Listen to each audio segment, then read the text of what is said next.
YouTube, welcome back to the channel. I'm Kathy, and this is my little greenhouse. Alright you guys, welcome back for part 2. I decided to chop this video into halves just to make it easier. If you didn't watch part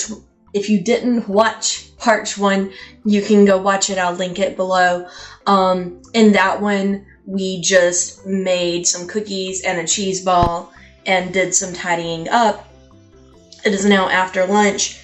Oh, and I did my prep work for the carrot cake earlier. It's after lunch now, and we're going to actually bake this carrot cake. I'm a little bit nervous. I did make an oops.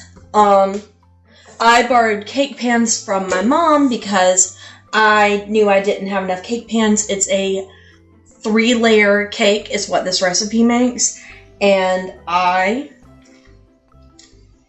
borrowed the wrong size pans from her. I have 8-inch, so now, and I borrowed 2 9-inches from her, so now I've got 2 8-inches and 2 9-inches. So what I think I'm going to do is I'm going to make the 2 9-inches, and then one of them make it an 8-inch, because I can put that one on top and kind of just either fill it in with icing or with the coconut on the outside will hide any imperfections. Or if I put it in the middle, I can just do an extra thick layer of frosting around the side. I haven't exactly decided yet. I'll look at how much batter I actually make, and then I'll make that decision. This cake is a 3-step process because it is a cake, and then we have a glaze, and then we have the actual frosting later. This is my homemade buttermilk with vinegar and milk. Alright, 2 cups of sugar.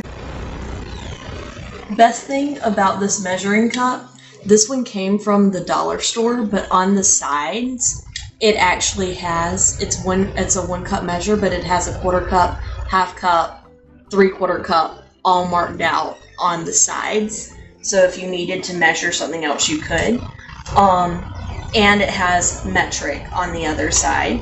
And this just came from the Dollar General one day because I needed it for science experiments at school, actually. And a couple bucks for the whole set. And surprisingly, very, very good. I'm quite happy with this.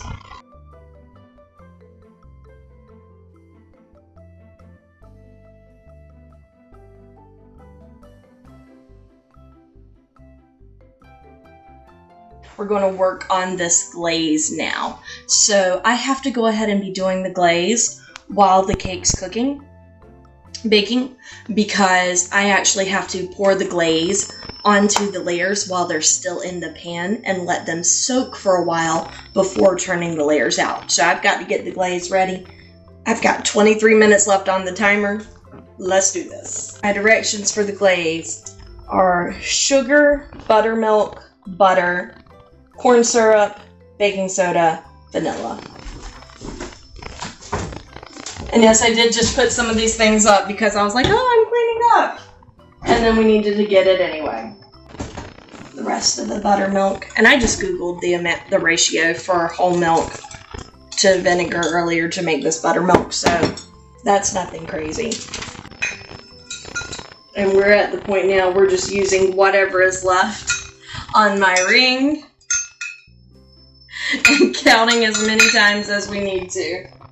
And you can also, when you measure your baking soda, if you've got it open like that, when you scoop it, go flat with the edge of the box and that'll level it for you so you don't have to get utensils out for it or anything like that. I like to go ahead and set my cake pans directly on the wire rack so they've got airflow underneath even when they first come out the oven. I love this cake pan because, or drying rack, cooling rack, because you can have it be short like a regular one like this, or you can open it up like that and have a lot of airflow. This is the only wire rack I have, and it is fantastic for that. I got it as a wedding present. If I can ever find another one like it again, I'm going to get 1 or 2 more because they're just wonderful. I'll let that go a couple more minutes And then we're going to glaze it.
Okay, so we're back. Turned out the first two cakes. They turned out beautifully, came away from the edges perfectly, not an issue. However, since they're bigger than my cakes, they don't both fit on my rack, so I've got one that's corners hanging off like that. It's a little floppy. 2, because of too much glaze, they definitely are stuck to the rack. So I've tried to scoot them a little bit, and I've been able to with the spatula. But basically, I think we're just going to have to wait until they cool completely before I can move them, and then just do damage control with the frosting. That's best I got with those. The other 2 will be out of the oven in a few minutes. Next time I do this, I don't know what I'm going to do. I am either going to glaze them after they're out of the pans, or I'm going to leave them in the pans until they're completely cool and not use the wire rack, because they're just stuck to it, and that's ridiculous. The leftover glaze, it's not perfectly liquid, but I think it'll work enough for the 2 small cakes that are in the oven, and those will be done right when the time hits. So after they come out, I'll pour the glaze on them, and then I think I'm going to chill for a while before I do dishes and continue, because it'll be a couple hours while they cool completely before I can frost anything anyway. So I don't know. This is just where we are in the process, I guess. And I've got so much stuff in the sink. Okay, we are back. Let me update you guys. Let's see, can you see what I see? Maybe. Alright. The first cakes are still on the rack cooling. They're like surface level cool, but definitely not. Oh, that is so crooked. Gosh. Oops. Still crooked, but hopefully we can work with that. Anyway, they're like cool to the touch, but you know they're probably not cool all the way through yet, but that's okay. I glazed these two with the last little bits of the leftover glaze. Already they look better. I think maybe the key should have been if I'd let the glaze cool a little bit, it wouldn't have soaked through as much and would have stayed more surface in first few layers instead of soaking all the way through. And I definitely think it was too much on my first two, but that's okay. They're still probably definitely stuck to the rack. I'm not even going to try that right now. I'm doing these two as an experiment, and I'm letting them cool in the pan completely to see if I can take them out of it later and it do better than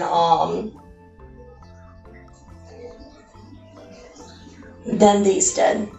So we'll see about that. I'm about to make muffins for tomorrow's breakfast so that we don't have to worry about breakfast. And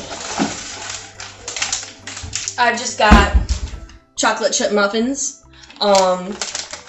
Not sponsored, would be if they chose to, but just to make it easy, we're just going to do some muffins, and I'll cook the bacon later after we've done some more cleanup. I've done a lot of cleanup. I don't know if you can hear it. Second load of dishes is in the dishwasher going, and that's still not everything in that load. And of course, I'll hand wash the cake pans and stuff later, and I'll do that all as one batch of hand washing. And no, I'm not going to film that because it's just washing dishes. I did have, let me see if I can find them.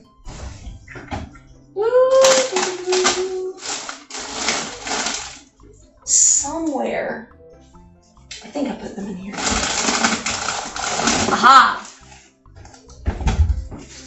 I have a little bit of leftover chopped pecans from the cake ball that I'm going to mix in with the muffins to make them a little bit fancy. Over these, I just need to add a half a cup of milk. We're going to eyeball it because most of my measuring cups are in the dishwasher currently, but I want to go ahead and get this done, so we're getting it done. Oh, look! I found these little guys. I forgot. These are great. Pampered Chef, also not sponsored. Gifts from my mom, but they have quarter cup, half cup, 3/4 cup measurements on the sides. I know you probably cannot see that, maybe. So I can measure my half cup there and just pour it in and make life easy. So that's what we're going to do. Do we have a bowl? A bowl. Other bowl's too big. We'll use this bowl. It's meant to be more of a serving bowl than a mixing bowl, but that's what we're using now. Oh, these bake. I think these bake at 400.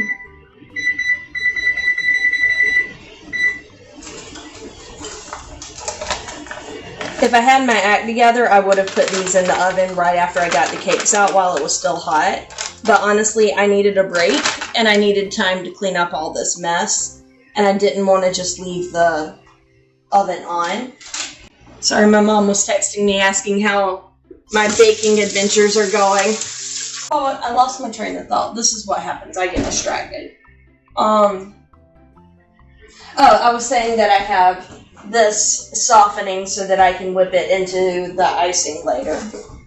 Icing, frosting, whatever you want to call it. Technically, I think it's frosting. And so it's almost 4 o'clock now. So after this, the only things that are left to do today are the bacon and to frost the cake. And what I'm thinking about doing for the bacon, I'm thinking about doing it in the sheet pan on the oven. Just going to put the rest of these in there. Just to make it easy.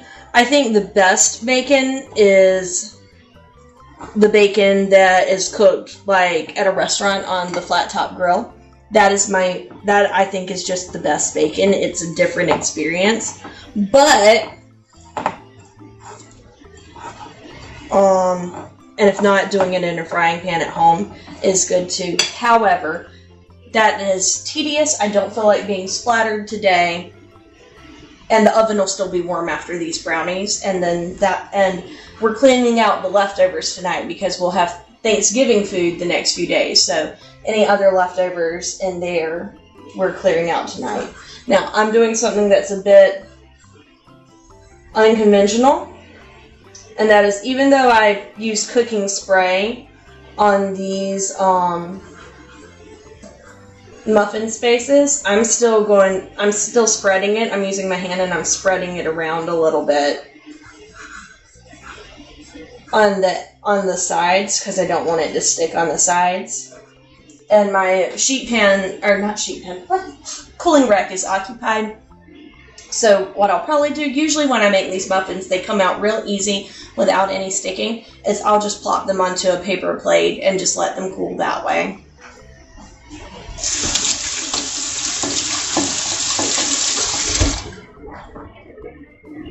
Because I don't want another dish just for muffins that are being eaten tomorrow. And I'll probably put the whole paper plate into a Ziploc bag. I've done that before. It works great.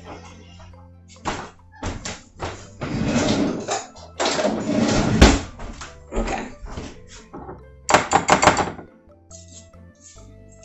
I thought about doing half of them without the pecans or throwing some of the pecans away. Or not throwing them away. Only putting some of them in it and keeping the rest and maybe eating them later. But I decided just go ahead. Just put the last... It's only a little bit. This is a good consistency. They'll be almost like brownies, I think. Instead of muffins. And after I get these muffins going, I think I'm going to go to the computer and start trying to upload the first few videos from today's experience.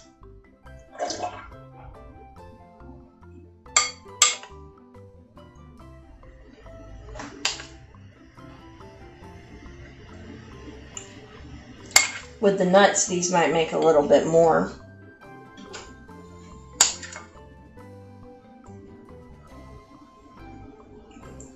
No, they're spreading out okay. All right. I think that we can still just do 6 and be fine.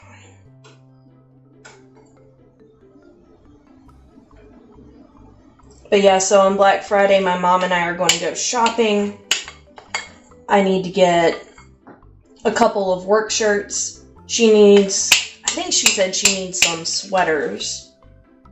And I also want maybe a pair of athletic shoes. Because I have some, but it's only a matter of time before they wear out. So I want to get another pair so that when these are wore out, I can just go straight into the new pair. But,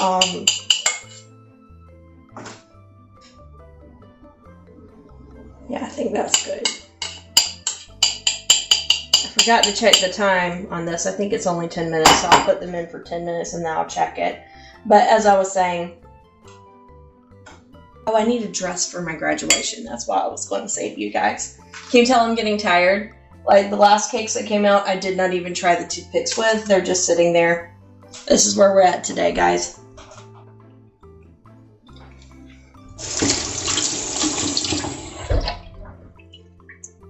I need to find a better spot for the camera, but this is like the best I can do. And if not, I'd have to be like angling it down. But whatever. Alright. It was 14 to 16 minutes. So, we'll check them at 14.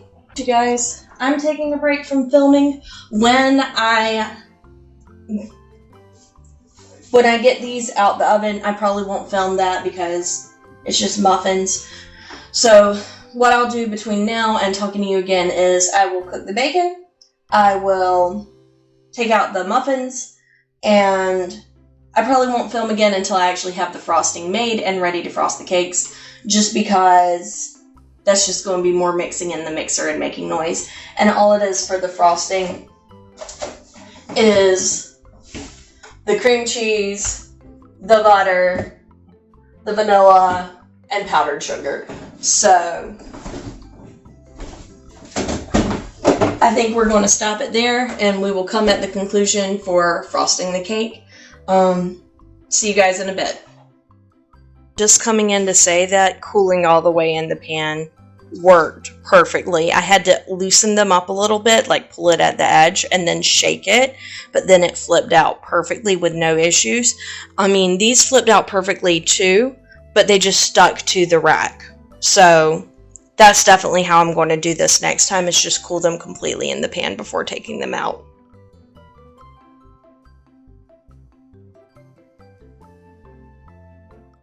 Thank you so much for watching my video. Let me know what you want to see next, and remember to like, comment, share, subscribe, ring the bell, do all the things, and so long from the Little Greenhouse.